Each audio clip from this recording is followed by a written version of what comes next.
everybody. Welcome back to See You. We've got more about journaling and all kinds of exciting stuff with Diana Raab. We're so excited to have you here. So I wanted to get into the nuts and bolts of journaling and how do you start, especially for somebody like, let's say, an 18-year-old who's coming from the East Coast and is moving to Los Angeles for the first time, starting their undergraduate career at a school like USC. I mean, what are the things that you definitely need to start journaling?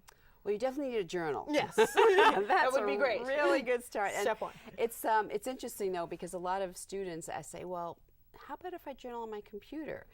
And I mean, that's okay. It's better than not journaling, but studies have shown that really there's something about when the hand holds the pen, touching the page, it's much more, your creative energy comes out a lot more, which is probably why I do most of my writing in the airplane and in the journal, my starting. Okay, back to your question. Yes. So the first thing is, okay, find a journal that resonates with you. You know, there's some, Sharon Olds, for example, I did a workshop with her, she's a poet. She used just a spiral bound notebook. And if that's something that turns you on, that you feel comfortable with, that's fine too. There's nothing wrong with a simple notebook. But if you want to go to Barnes & Noble, has one of the best selections of I love Barnes & Nobles. journals. I really do. They have fabulous selection. And so go to Barnes & Noble and just scan the shelves, one that just resonates with you, maybe your favorite color, or, you know. When I teach at high-risk teens in the community, I tell them not to get really fancy journals because their mothers will probably want to peek in them. That sounds about right. Yeah, so I tell them to get something that looks like a school book, you know, those marble sort of composition books. So, but if you're a college student, obviously that's not an issue.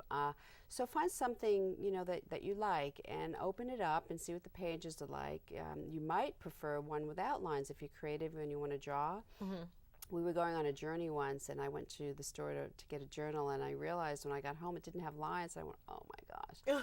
But I ended up loving it because it was less restrictive. I could sort of just write, you know, big letters, small letters. I could doodle and left, so, right, yes, diagonal, whatever. Exactly. Yeah. Now, what? And you've said a number of times about teaching high risk students, teens. How did you get involved with that?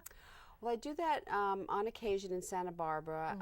You know, there's a number of gangs that I have gotten together through the high school teaching. And it's been very successful, actually. Some of the teachers come to me after and they say, oh my gosh, Johnny has never written as much as he has in your class. And I said, well, that's because he doesn't have to turn it in. Right. Plus, he gets to write about himself. Right. You know, I mean, he doesn't have to write about some esoteric subject that you're asking him to write about. Exactly. And everyone loves talking about themselves and writing about themselves. So that I got started on it, you know, a connection of a connection of a connection. I can't remember the source, but I mean, if you're interested in volunteering, you just call the school board, you know, and they'll take anybody that doesn't want to get paid, you know. Definitely. And that was sort of my community service endeavor. I would bring some journals and some pens, and, you know, they can pick from it. And I did some for Girls Inc. also, which is a great organization. Oh, yes, I've heard of Girls Inc. It's sort of... It's national. It's a national organization to empower girls to become who they want to become, and it's an after-school program, and I did some journaling classes with them also, and the girls loved it, you know, and some of them even share their entries with their friends, which is kind of interesting. But getting back to choosing the journal, the important thing is also when you open it, it should lay flat, because the worst thing is having to battle with the binding, like holding the binding down with your elbow, and some of them are gorgeous, but my son, who's a senior at NYU, he loves journaling, and he once bought me those beautiful leather journal, and from the outside it's magnificent, but you can't lay it flat. I can't write in it, because the binding, it's handmade, and the binding is such, it's just not practical. So sometimes journaling is just about the feel, and it's the experience. It's almost meditative. It's tactile. I mean, you have to love the pen. You know, I love writing in purple. It's my favorite color. So if you like whatever color it is, you can write in, or you can write in different colors. If you're happy, write in red. If you want to write about money, write in green. You know, that's good. You know, if you're having financial issues, so you can make your own style, whatever interests you. I have a friend that actually has one of those packs with all those little different colored gel pens. Yes, I love gel pens. Yes, and so she just mixes it up, whatever mood she's in that day. She sort of puts a, rubber band around it with her journal, and that's and just goes for it. And she just sees what mood she's in that day. Now, a lot of the prompts, you do have prompts in the book that sort of encourage people to start thinking about journaling? I mean, for a student that is starting out, what sort of prompts would you suggest to sort of get them started and on the process? Right. It's very hard to get started for some people. Some people can just write nonstop, but I just say start out by saying, right now I feel like da da da da, or I remember when, and then just keep going. And as I said, it doesn't have to take a path with a beginning, middle, and end. Just see where it goes. It might take you totally somewhere else, and that's perfectly fine. So the prompts are really for people that need a little bit of a little nudge, a little idea, you know, to get them going. But you can, or you can even open a newspaper and just pick a word out of the newspaper or a sentence that sparks your interest, and you say, okay, that's fascinating, you know, that piece of research or that person's story, and just steal a line from the newspaper and put it in your journal and just finish it yourself. I mean, do you recommend sort of cutting out pictures that remind you of things? Because some people sort of see journaling as sometimes scrapbooking or creating like an inspiration board, that kind of thing. I mean, is that another way to sort of get into that? You can, absolutely. Again, it's for you. It's what brings you calm. It's like can be like a sort of a meditation, whatever calms you. It's sort of whatever makes you feel better. The idea is that journaling should make you feel better. Right. If you start journaling about something that's bothering you and you start crying, it's not really a good sign. It's like time to stop and maybe go for a walk or do something else. So journaling should make you feel better, and whatever it is, it makes you feel better. If it's cutting out or doodling or writing or mixing the two. It should be cleansing. Exactly. Yes. It should be cleansing. Yes. And when we travel a lot, and so sometimes I'll slip postcards in the journal or matchbook covers or cards from restaurants that I really enjoyed. Oh, yeah. So that's kind of fun, too. It's sort of, and then you can even write about the restaurant, for example, some great meal you had. Now, is there sort of an atmosphere that you suggest for writing in your journal? I mean, is there candles? Should there be dim lighting? Should you be outside? Should you be inside? I mean, it just all depends, right? Yeah, that's exactly the point. There's no shoulds in journaling. Journaling is whatever you want it to be. I do suggest that some sort of centering ritual. For example, if you do like candles, you know that when you light that white candle on your bedside table, that this is a trigger to journal. Right. Or if I pour my morning coffee, this is my trigger to journal. Or I do my stretching exercises. So it is good to have the trigger. It's sort of like it gets you in the mood, whatever that is, a cup of tea, coffee, going for a walk.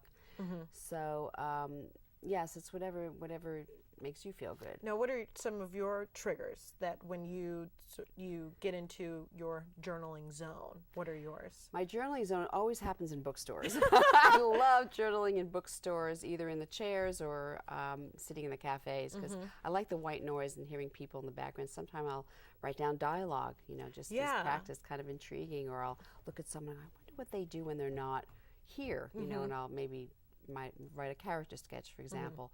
So I also do it at home. When I'm at home, I typically will light a candle and have a cup of coffee. That's sort of my thing. Right. It's not that, that triggers also meditation for me as well, and journaling. So. Correct. Now, October is Breast Cancer Awareness Month, and yes, I'm wearing my pin. You're wearing your beautiful pin. Love it. Now, are there events that you're going to be a part of? That maybe your book might be available at, or anything like that you're doing this month in particular? Well, I just did the West Hollywood Book Festival. I taught a journaling workshop there, which is just last weekend, which was wonderful. It's always the fabulous festival. I'm appearing on a few TV shows and doing radio shows and doing some journaling workshops, but nothing really in the USC area, but sort of scattered around the state, and some national shows as well. And I do a lot of blogging. My website is dianaraab.com, and I do a lot of blogging about journaling. If you go to my website, you can see there's a link to my blog, and I often give journaling tips. I was just going to ask you about that. Okay, sorry. I know. Oh, Diana, you got me. It's okay. I'm not bad. But so your website, it will have some more tips about how to journal, where to start, that kind of thing. I mean, do you have a line of pens that you are going to start, or maybe books that you could? I don't know. Am I giving you ideas? Yes, you are. Do I have to give you royalties now? No, I will take them, but just make sure you put my name down there in the corner on the side of That's the pen. That's a really good idea. Pens, yes. Yeah, pens, that kind of thing. So your UCLA extension, is that it's a class specifically on journaling and how to start, or is it more about writing and the writing process?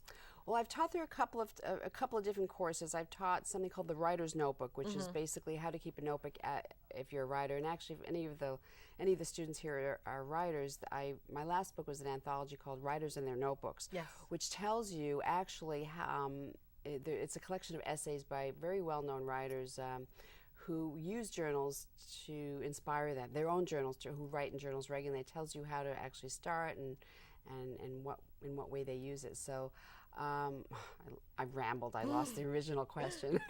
No, just about the UCLA extension. Right. Okay. So I taught the writer's notebook there. Course. Yeah. The writer's notebook there, and then last time I taught creative journaling, which was journaling just like we were talking about, not only writing but putting postcards in and all kinds of things that you might want to put in your journal, and drawing and that sort of thing. Okay, yeah. For more creative people, more visual. There's some people that's just more visual. Right, and so what do you suggest for students at USC or students sort of in this sort of, phase of life that they want to get into journaling, or even if they want to get into the writing process? What sort of inspiration or things do you have for them to sort of carry on their lives with? What words of wisdom? Okay, words of wisdom. First, I want to tell you, you did ask me where to get my book, and I know I sort of sidetracked on that. So where can you get your book? You can get my book on Amazon and also on BarnesandNoble.com. Plus, bookstores will order it. Correct. They're in all the bookstores in Santa Barbara, but I don't think unless the students come up there. Yeah. Hey, I love Santa Barbara. I'll tell you right now. But you're not going to drive up for my book. It's easier to click the Amazon, right? True, very true. Okay, so words of wisdom is, I would say, start out, like I said, journaling every day. The same time is best, if it's first thing in the morning or late at night, whatever is comfortable for you. And get that journal that's very special, and always date the entries, because you don't know when you want to come back to it and reference it, and get a pen that's comfortable for you, or a few pens. I've got so many pens. That's another thing. You should always have something to write on, because sometimes you might not have that big bulky journal with you, especially women. We have all these different purses and whatnot. So I have like small journals, big journals, and always have like an index card or something, so that you can just maybe even, sometimes I'll jot things on index cards and then stick it in my journal later that day if I don't happen to have it with me. So you should always have something to write on. But in terms of journaling as a ritual, yes, every day, 15, 20 minutes to start, might, increase to 30 or 40. And your pen and your notebook, your centering ritual. And just remember that you do not have to edit. There's no editing at all. There's no grammar, there's no beginning, middle, and end. It's just whatever you want it to be. Thank you, Diana. Well, we will see you guys next week on See You at USC. Enjoy the evening.